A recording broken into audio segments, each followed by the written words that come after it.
नमस्कार आणि सुस्वागतम तुकोबा स्पीक्सच्या पहिल्या सेशनच्या चौथ्या पॉडकास्टमध्ये मी डॉक्टर दिनेश आपल्या सर्वांचं हार्दिक हार्दिक स्वागत करतो. आपल्या सर्वांसाठी एक अतिशय आनंदाची बातमी सर्वप्रथम मी सांगतो. आपण सर्वजण या पॉडकास्टला जो काही उदंड प्रतिसाद देत आहात तो पाहता मला अतिशय आनंद झालेला आहे. आमची सर्व टीम याबाबत अतिशय आनंदी आहे. आपल्या सर्वांच्या सहकार्यामुळं, आपल्या सर्वांच्या मदतीमुळेच या पॉडकास्टचे अवघे 3 एपिसोड प्रसिद्ध झालेले असताना जवळजवळ 1.5K म्हणजेच 1,500च्या वर स्पॉटीफाय इम्प्रेशन्स आपल्याला प्राप्त झालेले आहेत. वेल डन. आपण सर्वजण जो उत्साह आणि जो काही आनंद हे स्पॉटीफाय ऐकण्यामध्ये दाखवत आहात त्याबद्दल आपले शतशः आभार. त्याचबरोबर 100 पेक्षा जास्त प्लेज आपले झालेले आहेत. म्हणजे 100 लोकांनी संपूर्ण पॉडकास्ट आपला ऐकलेला आहे. आपण त्याचं शतक पूर्ण केलेलं आहे. हे सर्व आपल्या सहकार्यामुळे घडत आहे. आपलं पॉडकास्ट अतिशय नवीन आहे. आता शिकतर आपली सुरुवात आहे. तरीही आपण जो प्रतिसाद देत आहात त्याबद्दल आपले मनापासून आभार. चला तर आजच्या पॉडकास्टला सुरुवात करूया. आजच्या पॉडकास्टची सुरुवात करत आहोत ठळक घडामोडी आणि सध्याची सर्वात मोठी ठळक घडामोड संपूर्ण मीडिया विश्वामध्ये गाजत आहे, चर्चेत आहे, ते म्हणजे राम मंदिराचे उद्घाटन. दिनांक 22 जानेवारी रोजी राम मंदिराचे उद्घाटन पंतप्रधानांच्या हस्ते होणार आहे. त्यासाठी महाराष्ट्र राज्यासह अनेक राज्यांनी संपूर्ण दिवसभराची सुट्टी जाहीर केलेली आहे. त्या दिवशी सर्वांनी घरी पणत्या लावून आनंद उत्सव साजरा करावा असं आवाहन शासनातर्फे करण्यात आलेलं आहे. दुसऱ्या बाजूला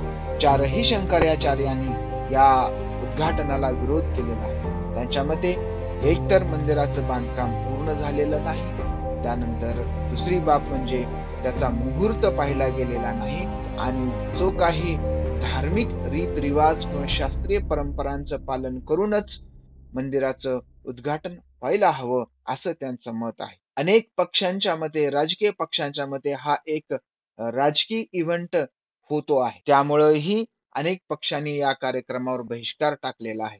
वास्तविक पाहता हा एक धार्मिक कार्यक्रम आहे. त्याला उद्घाटनाचा इव्हेंट करून मोदीजी येत्या निवडणुकीची तयारी करत आहेत असा आरोप त्यांच्यावर केला जात आहे. त्यानंतरची दुसरी घडामोड म्हणजे मनोज जरांगे पाटील आणि महाराष्ट्र शासन यांच्यामध्ये जी मराठा आंदोलनाच्या संदर्भामध्ये जी चर्चा झाली होती ती चर्चा निष्फळ ठरलेली आहे.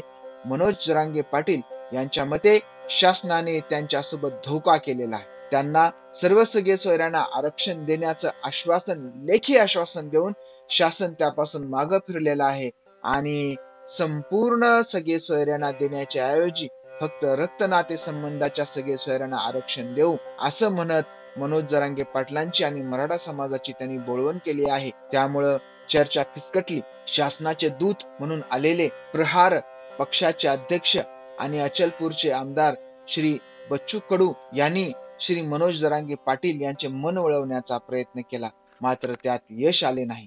श्री बच्चू कडूंनी सांगितले की जर जरांगे पाटलांनी होकार दिला तर शासनातर्फे त्यांच्या काही मागण्या मान्य केल्या जातील आणि जर मनोज जरांगे पाटील जर त्यांच्या आंदोलनावर ठाम असतील तर ते स्वतः आंदोलनामध्ये सहभागी होतील. अशा पद्धतीने एक इन्क्लुझिव्ह पाथवे शोधण्याचा प्रयत्न बच्चू कडू यांनी केला होता, मात्र तो प्रयत्न असफल झालेला आहे आणि दिनांक 20 जानेवारी रोजी अतिशय उत्साहात अंतरवाली सराटी येथून श्री मनोज जरांगे पाटील आणि त्यांचे कार्यकर्ते हे मुंबईकडे निघाले आहेत. त्यांचा मार्ग गेवराई मार्गे तिसगाव, पाथर्डी, नगर, पुणे, पिंपरी चिंचवड आणि मुंबई पुणे एक्सप्रेस वेच्या मार्गे ते मुंबईला जाणार आहेत. कालच जे काही सॅटेलाइट चित्र आलं होतं त्यामध्ये दिसलं की गेवराईच्या दोन्ही बाजूला 10-10 किलोमीटर पूर्णपणे ट्रॅफिक बंद झालं होतं. एवढ्या मोठ्या प्रमाणामध्ये अंतरवाली सराटे येथून मराठे श्री मनोज जरांगे पाटील यांच्या नेतृत्वात मुंबईला निघालेले आहेत. श्री मनोज जरांगे पाटील यांच्या मते हा आरक्षणाचा अंतिम लढा आहे. यानंतर कुठलाही लढा असणार नाही. करेंगे और जीतेंगे अशी परिस्थिती त्यांनी सांगितलेली आहे. त्यांनी सांगितलं की आता जर आरक्षण मिळालं तर गुलाल घेऊन येऊ, सरकारचं स्वागत करू, सरकारचं अभिनंदन करू आणि जर आरक्षण नाही मिळालं तर त्या ठिकाणी उपोषण करू आणि अशा प्रकारे मुंबईला जाण्याचा त्यांचा पक्का निर्धार त्यांनी बोलून दाखवलेला आहे आणि त्या पद्धतीनं ते निघालेली आहे. त्यांना जो प्रतिसाद मिळत आहे तो पाहता शासनाच्याच काय संपूर्ण मुंबई प्रेमींच्या पोटात गोळा उठला आहे. 3.5 कोटी मराठे जेव्हा मुंबईमध्ये प्रवेश करतील तेव्हा श्री मनोज जरांगे पाटील यांच्या मते मुंबईच्या रस्त्यावर सगळीकडे मराठा समाजाचे लोक त्या ठिकाणी एकत्र आलेले दिसतील. त्यामुळं सर्व शक्तीनिशी या लढ्यामध्ये मराठा समाजाचे लोक मनोज जरांगे पाटील यांच्या पाठीशी उभे आहेत आणि निघालेले आहेत. यानंतरची मागच्या आठवड्याची दुसरी मोठी घडामोड म्हणजे नुकतीच साजरी झालेली शिखांचे 10वे गुरु श्री गुरु गोविंद सिंगजी यांची जयंती. यांची जयंती संपूर्ण शीख समाज हा एक प्रकाश पर्व म्हणून साजरा करत असतो. प्रकाश पर्व म्हणजे ज्ञानाचा उजेड त्यांच्या जन्माच्या दिवशी झाला, त्यामुळं हा प्रकाश पर्वाचा उत्सव साजरा केला जातो. दिनांक 17 जानेवारी रोजी हा प्रकाश पर्व साजरा झाला. शीख समाजामध्ये गुरु गोविंद सिंगाची जयंती या इंग्रजी ग्रेगोरियन कॅलेंडर प्रमाणे साजरी होत नाही. त्यामुळे इंग्रजी तारखेनुसार दरवर्षी तिची तारीख बदलत असते. श्री गुरु गोविंद सिंगजी यांचा जन्म दिनांक 22 डिसेंबर 1666 रोजी पटना साहिब बिहार या ठिकाणी झाला. त्यांचं नाव गोविंद दास होतं. तर त्यांच्या आयुष्यामध्ये त्यांनी शीख समाजाला एक लढाऊ समाज बनवला. श्री गुरु नानक देव यांनी सुरू केलेली शीख संप्रदायाची परंपरा हा शीख धर्म त्यांनी पुढे नेला, वाढवला आणि त्यांचा मृत्यू आपल्या महाराष्ट्रातील नांदेड येथील हुजूर साहिब नांदेड या ठिकाणी झाला. आपल्यासाठी ही अभिमानाची गोष्ट आहे की त्यांचा जो प्रसिद्ध गुरुद्वारा आहे हुजूर साहिब नांदेड, हा गुरुद्वारा आपल्यापासून जवळच नांदेड या ठिकाणी आहे. श्री गुरु गोविंद सिंगजी यांनी शीख संप्रदायाला एक लढाऊ संप्रदाय बनवला. त्यांनी खालसा पंथाची स्थापना केली आणि त्यांनी सांगितलं की एक खालसा 1.25 लाख के बराबर होता है आणि हा खालसा पंथ पुढे लढाऊ पंथ म्हणून प्रसिद्ध झाला आणि त्यांनी तत्कालीन मुघल शासक औरंगजेब याच्याशी निकराने लढा दिला. त्यांच्या मृत्यूनंतर यानंतर कोणीही गुरु असणार नाही असं त्यांनी अगोदरच जाहीर केलं. त्यांनी सांगितलं की जो ग्रंथ आहे त्याचं नाव गुरु ग्रंथ साहिब, हा जो धर्मग्रंथ आहे हा धर्मग्रंथच गुरु असेल, यापुढे कोणीही गुरु असणार नाही. त्यामुळे शीख संप्रदायामध्ये फक्त 10 गुरूंची मान्यता आहे. या 10व्यातले शेवटचे 10वे गुरु म्हणजे श्री गुरु गोविंद सिंगजी आहेत आणि यानंतर त्यांचे गुरु म्हणजे हा ग्रंथ गुरु ग्रंथ साहिब आहे. आपल्यासाठी अभिमानाची गोष्ट अशी आहे की हा जो गुरु ग्रंथ साहिब आहे यामध्ये आपले मराठी संत ज्यांनी की वारकरी संप्रदायाचा पाया घातला आणि वारकरी संप्रदायाची पताका संपूर्ण देशभर फडकवली असे श्री संत नामदेव महाराज यांचे 61 अभंग समाविष्ट आहे. गुरु ग्रंथ साहिबचं वैशिष्ट्य असं आहे की त्या तत्कालीन शीख धर्माच्या शिकवणीचा पुरस्कार करणारे, मानवतेची शिकवण देणारे अनेक अभंग त्यामध्ये समाविष्ट केलेले आहेत. त्यामध्ये शिखांच्या वेगवेगळ्या गुरूंनी लिहिलेले अभंग आहेत. त्यासोबतच इतर संप्रदायामधील सुद्धा अनेक अभंगाचा समावेश आहे आणि त्यामध्ये आपले संत नामदेव यांचे 61 अभंग त्यामध्ये समाविष्ट आहे. श्री गुरु गोविंद सिंगजी हे स्वतः कवी होते, विचारवंत होते, योद्धे होते. अशा व्यक्तीने संग्रह केलेला हा जो धर्मग्रंथ आहे ज्याला की गुरु ग्रंथ साहिब असं म्हणतात, या ग्रंथ साहिब मध्ये संत नामदेव यांचे अभंग आहे. तर आज आपण थोडीशी संत नामदेव यांची माहिती पाहूया. संत नामदेव महाराजांचं मूळ नाव म्हणजे नामदेव दामाजी रळेकर. ते शिंपी संप्रदायाचे होते. त्यांचा जन्म कुठे झाला याबद्दल थोडंसं दुमत आहे. एक मत असं आहे की त्यांचा जन्म नरसी नामदेव आजचं जे हिंगोली आहे या हिंगोली जिल्ह्यामध्ये झाला. तर काही लोकांच्या मते संत नामदेवांचा जन्म हा पंढरपूर येथे झाला. काही विचारवंतांच्या मते संत नामदेव यांचा जन्म नरसी नामदेव येथे झाला. त्यांचा व्यवसाय हा शिंप्याचा होता. हा शिंप्याचा व्यवसाय चांगला चालावा, आर्थिक प्रगती व्हावी म्हणून नामदेव महाराजांचे वडील दामाजी पंत यांनी नरसी नामदेव हे गाव सोडलं, आज जे की जिल्हा हिंगोली मध्ये आहे, हे सोडलं आणि पंढरपूरमध्ये व्यवसायाच्या निमित्तानं स्थायिक झाले आणि तिथंच पंढरीच्या विठ्ठलाच्या मंदिराच्या पाठीमागेच त्यांचं घर होतं आणि त्या ठिकाणी ते राहू लागले आणि अशा प्रकारे त्यांचा जन्म जरी नरसिंह नामदेव या ठिकाणी झालेला असला तरी त्यांची कर्मभूमी ही पंढरपूर ठरली. संत नामदेव हे मराठी भाषेचे आद्य कवी, आद्य चरित्रकार म्हणून ओळखले जातात. त्यांनी संत नामदेवांचं चरित्र लिहिलेलं आहे. त्यासोबतच अनेक चरित्र, स्वतःच आत्मकथन त्यांनी स्वतः अभंगाच्या रूपाने लिहिलेले आहे. ते म्हणतात की शिंपयाच्या कुळी जन्म माझा झाला, परी जीव गुंतला सदाशिवी. दिसा माझी शिवी, रात्री माझी शिवी, आरानुक जीवी नाही मज. नामा म्हणे शिवी विठोबाची अंगी, तेने झालो जगी धन्य धन्य. त्यांच्या पत्नीचं नाव हे राजाई होतं. तर नारा, गोदा, विठा, महादा ही त्यांची मुलं आणि मुलीचं नाव हे लिंबाई होते. असे संत नामदेव महाराज ज्यांनी की वारकरी संप्रदाय आणि त्यांच्या भागवत धर्माची पताका केवळ महाराष्ट्रच नाही संपूर्ण देशभर पसरवली. अगदी त्यांचे अनुयायी आपल्याला दक्षिण भारतातील तमिळनाडू या प्रांतापासून ते उत्तर भारतामध्ये राजस्थान, पंजाब, गुजरात, संपूर्ण उत्तर भारतामध्ये आपल्याला असलेले दिसून येतात. अशा संत नामदेव महाराजांचा एक अभंग आज आपण घेणार आहोत आणि त्या अभंगाचं नाव आहे नाचू कीर्तनाच्या रंगी. नाव म्हणण्यापेक्षा ही त्यांच्या अभंगाची सुरुवात आहे. तर आपण या अभंगाला सुरुवात करूया. तर त्यांचा अभंग असा आहे. नाचू कीर्तनाचे रंगी ज्ञानदीप लावू जगी. नाचू कीर्तनाचे रंगी ज्ञानदीप लावू जगी, सर्व सांडोनी माझाई वाचे विठ्ठल रखुमाई. परेहून परते घर तेथे राहू निरंतर, सर्वांचे जे अधिष्ठान तेची माझे रूप पूर्ण. अवघी सत्ता आली हता नाम याचा खेचरी दाता. अशा प्रकारचा हा अभंग आहे. या अभंगामध्ये नामदेव महाराज सांगतात की नाचू कीर्तनाचे रंगी ज्ञानदीप लावू जगी. नाचू कीर्तनाचे रंगी, कीर्तनाच्या रंगामध्ये नाचणारा. आता हा नाच हा शारीरिक नाच नाही, तर जेव्हा वैचारिक दृष्ट्या, मानसिक दृष्ट्या कीर्तनाशी जेव्हा आपण तल्लीन जाऊ, त्या तल्लीनतेमध्ये मधून जी शरीराची, मनाची, विचारांची जी हालचाल होणार आहे, जी ताल, जो लय हा प्राप्त होणार आहे, तो रंग जो प्राप्त होणार आहे, त्या रंगामध्ये, त्या कीर्तनाच्या रंगामध्ये मी नाचणार आहे. आणि हे नाच कशासाठी आहे, तर संपूर्ण जगामध्ये ज्ञानाचा दीप, ज्ञानदीप लावण्यासाठी. ज्ञान म्हणजे काय, हे जीवन काय आहे, हे जग काय आहे, ह्या जगाची ओळख संपूर्ण समाजाला करून देणं म्हणजेच ज्ञानदीप लावणं आहे. संत नामदेव महाराजांचा जो कालखंड आहे, हा कालखंड अतिशय दोलायमान परिस्थिती होती या राज्यामध्ये. काय परिस्थिती होती, तर बाह्य शक्तीने आक्रमण करून संपूर्ण राज्य, संपूर्ण देश काबीज केलेला. समाज सैरभैर झाला. मग या सैरभैर झालेल्या समाजाला योग्य मार्गाने, योग्य दिशेने जर न्यायचं असेल तर त्यांच्यामध्ये आत्मज्ञान प्राप्त झालं पाहिजे, त्यांच्यामध्ये लॉजिक विकसित झालं पाहिजे.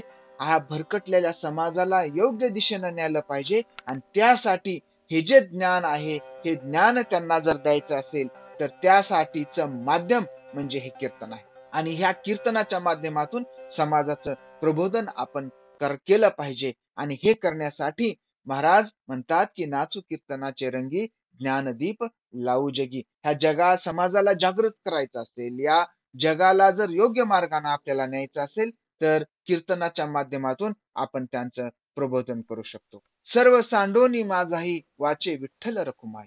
माझा मीपणा सर्व काही मला सोडून द्यायचं आहे. माझं घर, माझा संसार, माझा प्रपंच याला महत्व न देता, माझ्या स्वतःच्या स्वार्थाला महत्व न देता मला समाजाचं हित बघायचं आहे.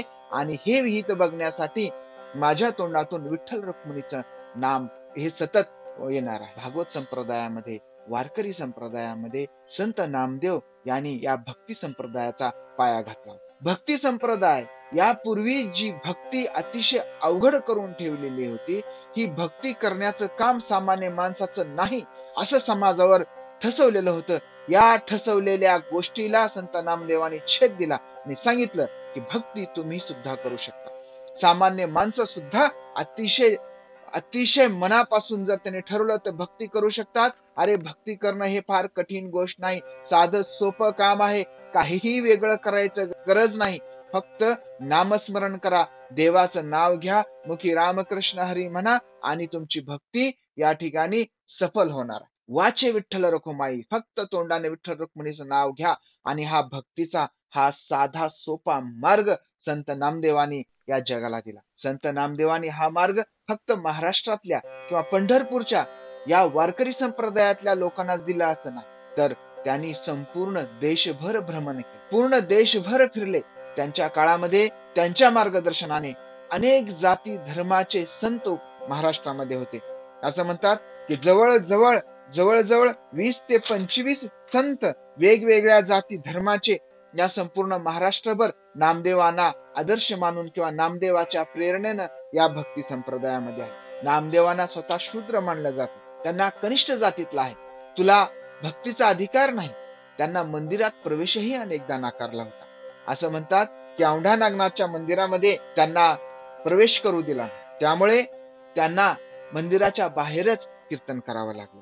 तेव्हा ते म्हणतात की हीन दिन जात मेरी पंढरी के राया, ऐसा तुमने नामा दर्जी काय को बनाया. आणि अशी आख्यायिका आहे की त्यांनी ज्या ठिकाणी कीर्तन केलं त्याच ठिकाणी मंदिराचं जे मुख आहे तिकडे झालं. वास्तविक यामध्ये मंदिराचं जे प्रवेशद्वार आहे हे बदलणार नाही, परंतु जिथे जिथे नामदेव महाराजांनी कीर्तन केलं तिथे तिथे लोक जमा झाले, आणि जिथे लोक आहेत, जिथे समाज आहे, तिथेच देव आहे, तिथेच धर्म आहे आणि तिथेच माणूस आहे.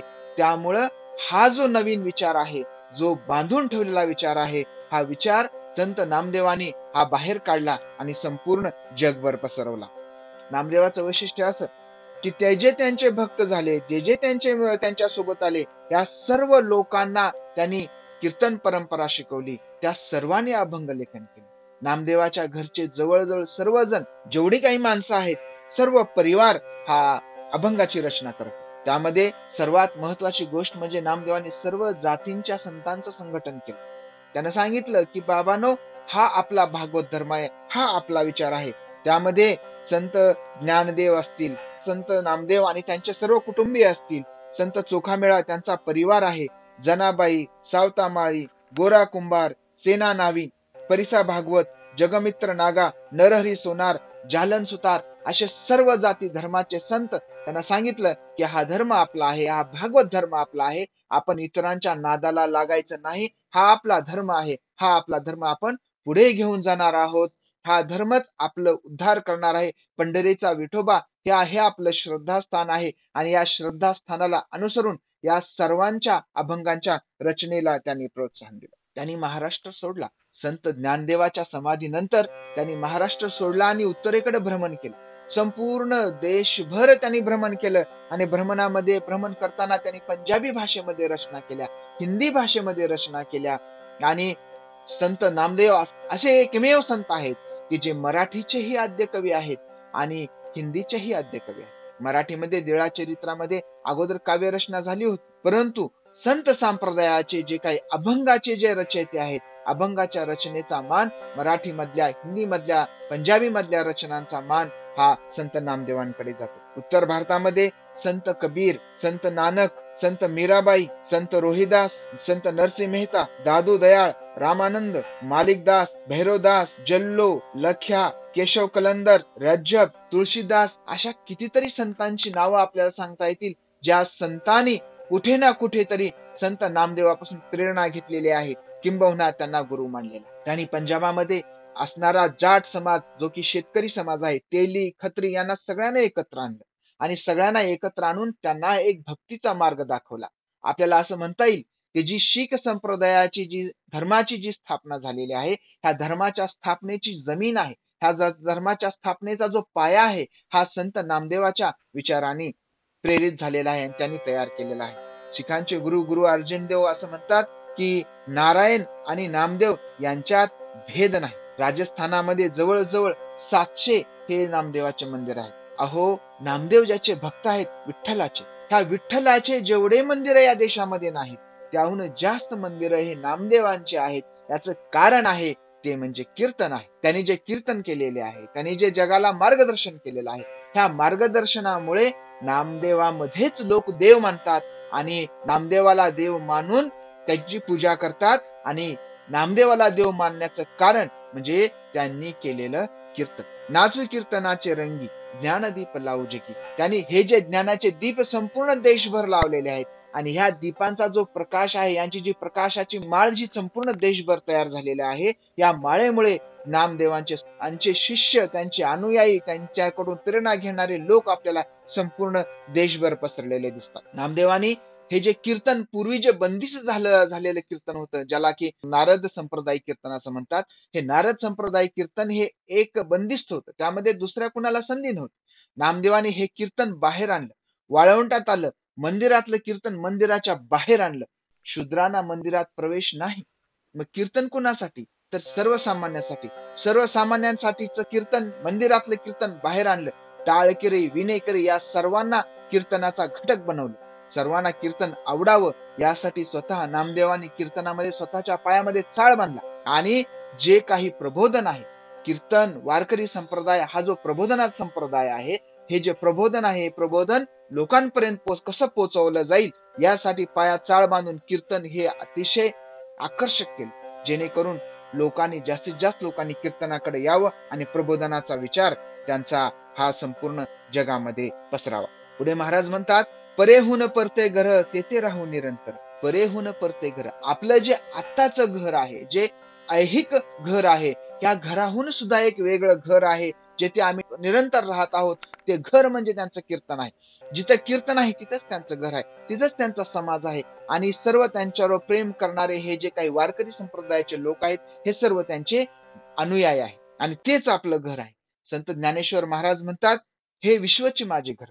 पसायदानामध्ये म्हणतात, हे विश्वच माझं घर आहे. माझं घर आणि हे विश्व वेगळं नाही.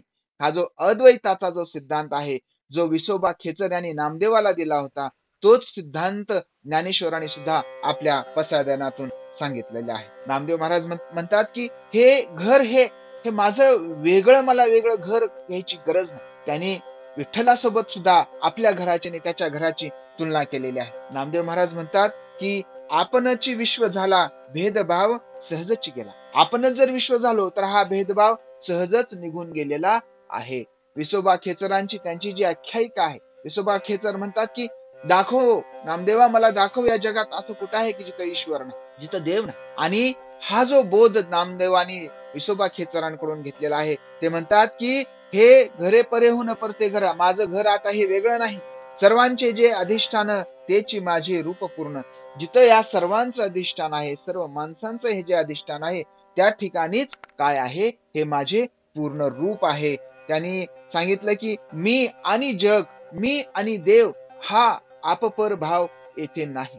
अद्वैताचा जो सिद्धांत आहे की देव आणि ईश्वर एकच आहे, ईश्वर आणि भक्त हा एकच आहे. ईश्वर आणि भक्त हा काही वेगळा नाही.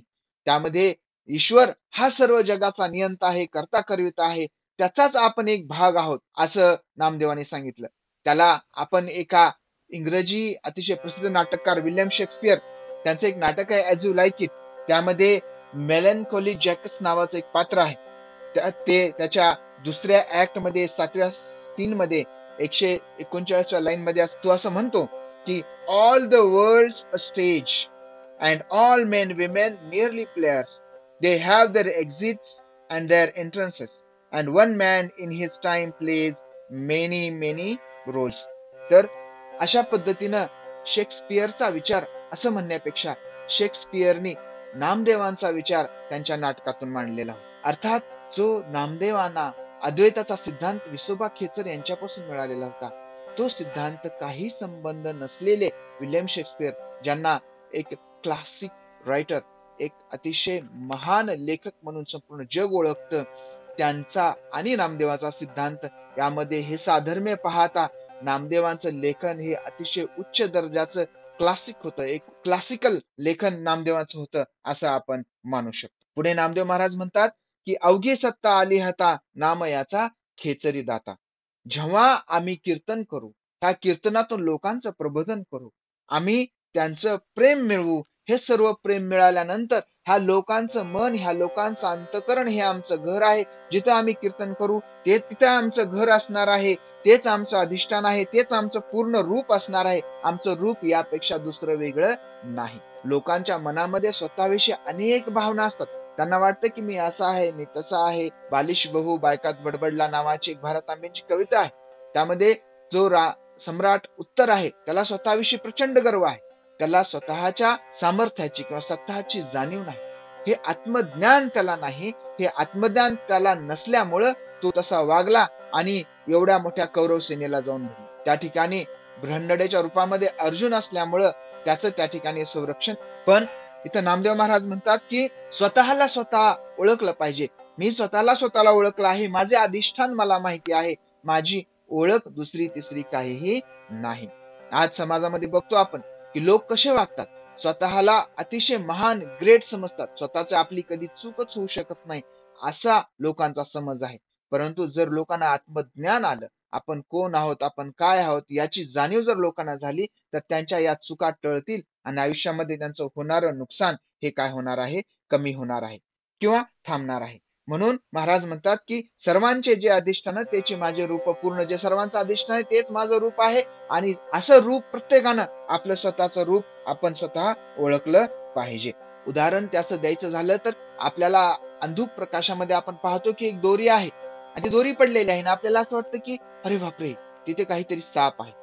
म्हणजे आपल्याला भास झाला, आपल्याला असा भ्रम झाला की त्या ठिकाणी साप आहे, परंतु ते वास्तव नाही. जेव्हा आपण जवळ जाऊ तेव्हा आपल्या लक्षात आले की अरे रे, ही तर दोरी आहे.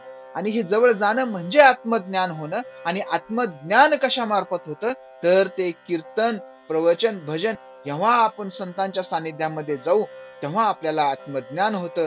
हे आत्मज्ञान हे कीर्तनाच्या माध्यमातून होत असतं. आणि म्हणून नामदेव महाराज म्हणतात की आम्ही कीर्तनामध्ये रंगून जाणार आहोत. आणि कीर्तनामध्ये रंगून गेल्यामुळे आमचं जे आत्मज्ञान आम्हाला झालेलं आहे त्याच पद्धतीचं आत्मज्ञान ह्या सामान्य जनतेला होणार आहे आणि त्यांचं जीवन त्यामुळं काय होणार आहे, सुखमय होणार आहे.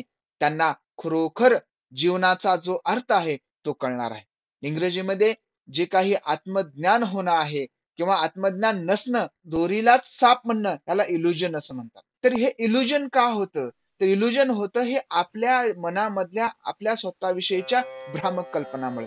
ज्या काही चुकीच्या गोष्टी आपल्या डोक्यामध्ये भरलेल्या असतात त्या डोक्यात भरलेल्या गोष्टींमुळे आपल्याला आत्मिक इल्युजन, ज्याला आपण स्पिरिच्युअल इल्युजन ज्याला मला आपण म्हणू, असा स्वतःबद्दलचा भ्रम तयार होतो. आणि हा भ्रम दूर करण्याचं काम कोण करत असतात तर ते काम संत करत असतात. आणि हे कशाच्या माध्यमातून करत असतात तर ते कीर्तनाच्या माध्यमातून करत असतात. आणि हे कीर्तनाचं जे काही सामर्थ्य आहे की माझ्या कीर्तनाची जी धार आहे, माझ्या कीर्तनाचा जो पाया आहे, हा माझा पाया हा कुणी दिलेला आहे तर माझ्या गुरुनी दिलेला आहे. आणि म्हणूनच महाराज म्हणतात की अवघी सत्ता आली हता नामयाचा खेचरी दाता. ही कीर्तनाची सत्ता आहे. कीर्तनाचं प्रेम, लोकांकडून मिळणारा हा जो मला मिळणारा विश्वास आहे, ही जी मिळणारी जी आपुलकी आहे, ही सर्व विश्वास आपुलकी मला ही कुणामुळे मिळाली आहे तर विसोबा खेचर यांच्यामुळे मिळालेली आहे, जे माझे गुरु आहेत.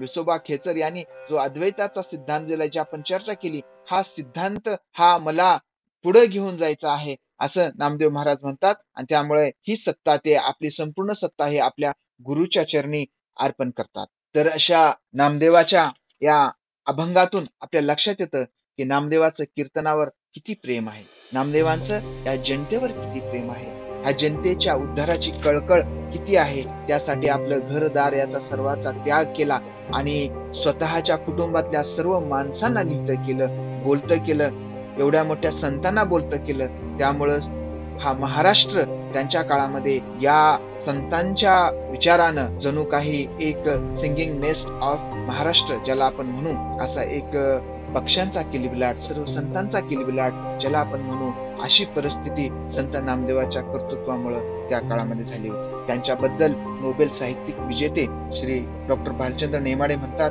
ब्राह्मण्य अरेरावीपणा आणि मुसलमानी धर्मवेडेपणा या दोहोंनाही आव्हान देण्याची नामदेवाची पद्धत अतिशय सूक्ष्म आणि नम्र, क्षमायाचक पण प्रतिस्पर्ध्याला जिंकून घेणारे होते. त्याने बंड केले ते गाजावाजा न करता, पण ते अतिशय परिणामकारक ठरले. अस्पृश्यांना आपल्या उदार पंथात आश्रय देणारा तो पहिलाच होता. वेगवेगळ्या जातीतले सुमारे 24 कवितेच्या बैठकीतले ज्यांना इतिहासात ज्ञात आहेत, त्या ब्राह्मण, शूद्र, अस्पृश्य आणि स्त्रिया असे अनेक प्रकार दिसतात. अशा प्रकारे नामदेवांचं वर्णन केलेलं आहे. नामदेव महाराजांनी एका विशिष्ट वर्गापुरता मर्यादित असलेला हा जो भक्त संप्रदाय आहे हा त्यांनी खुला केला, सर्वांना मोकळं केलं आणि सर्वांना यामध्ये समाविष्ट करून घेतलं. त्याबद्दल नामदेव संपूर्ण देशभरच नाही तर संपूर्ण विश्वभर अतिशय वंदनीय ठरतात. त्यामध्ये त्यांनी त्यांचे वेगवेगळ्या प्रकारचे अभंग आहेत, मराठी, हिंदी, पंजाबी आणि देशभर त्यांचा संप्रदाय पसरलेला आहे. त्यांचे चाहते, त्यांचे शिष्यवर्ग पसरले. तर या ठिकाणी आपण थांबूया. पुन्हा एकदा आपल्याला विनंती की हे पॉडकास्ट आपल्या मित्रांना, आपल्या सहकाऱ्यांना पाठवा, काही सुधारणा सुचवा. त्यासोबतच आपल्याला काही असं वाटत असेल की अमुक एखाद्या अभंगावर विवेचन व्हायला हवं तर तेही सुचवा. आपण त्याबद्दल निश्चित चर्चा करू, चिंतन करू आणि तो अभंग घेण्याचा प्रयत्न करू. आपल्या सर्वांच्या सहकार्याबद्दल धन्यवाद. या ठिकाणी थांबतो आणि आपल्याला प्रकाश पर्वाच्या शुभेच्छा देतो आणि थांबतो. धन्यवाद.